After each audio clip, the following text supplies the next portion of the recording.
বন্ধুরা, মিসাইল হামলায় নিহত হলো ৯ পাক কূটনীতিককে জরুরি তলব করল ইরান। ইরানের সার্বভৌমত্বকে সম্মান করি মিসাইল হামলার পরে স্টেটমেন্ট পাকিস্তানের। পাকিস্তানি মিসাইল হামলায় ইরানের প্রাণহানি ঘটতে নড়েচড়ে বসেছে সে দেশের প্রশাসন। জানা গিয়েছে, মিসাইল আছড়ে পড়ার পরেই ইরানে নিযুক্ত পাকিস্তানের শীর্ষ আধিকারিককে ডেকে পাঠানো হয়েছে। উল্লেখযোগ্য, বৃহস্পতিবার ইরানের বালুচ অধিষ্ঠিত এলাকায় মিসাইল হামলা চালায় পাকিস্তান। তার জেরে অন্তত ৯ জনের মৃত্যু হয়েছে বলে খবর। অন্যদিকে এই মিসাইল হামলার জন্য পাকিস্তানকে মাসুল গুনতে হবে বলে হুঁশিয়ারি দিয়েছে ইরানের বালুচ বিদ্রোহীরা। তারা সরাসরি এখন যুদ্ধের ঘোষণা করে দিয়েছে। গত মঙ্গলবার পাকিস্তানের জিহাদি ডেরায় মিসাইল ও ড্রোন হামলা চালিয়েছিল ইরান।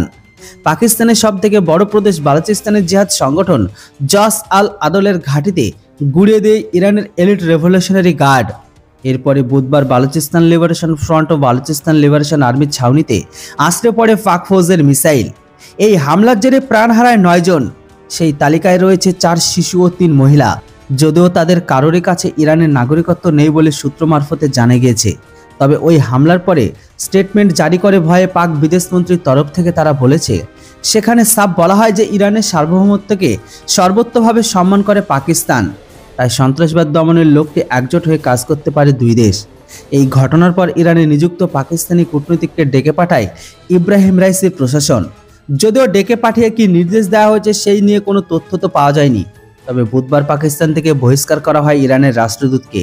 সেই সঙ্গে ইরান থেকে নিজেদের রাষ্ট্রদূতকেও দেশে ফিরে আসতে নির্দেশ দেয় ইসলামাবাদ। সব মিলিয়ে দুই দেশের মধ্যে কূটনৈতিক বিবাদ থামার কোনো লক্ষণ নেই। তবে হয়তো আপনারা আজ নয়তো কাল বা কিছুদিন পরে হলেও আবারও পাকিস্তানের ভেতরে বড়সড় অ্যাটাক বা ধামাকা দেখতে পাবেন, এতে কোনো সন্দেহ নেই।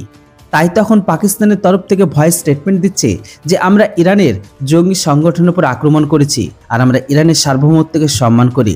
তবে এখানেই মনে হয় না সবকিছু থেমে যাবে, কেননা বিএলএ আর্মি অলরেডি পাকিস্তানের সাথে যুদ্ধ ঘোষণা করে দিয়েছে। বাকি রইল ইরান। তো ইরান তো এর রিটালাইট অবশ্যই দিবে।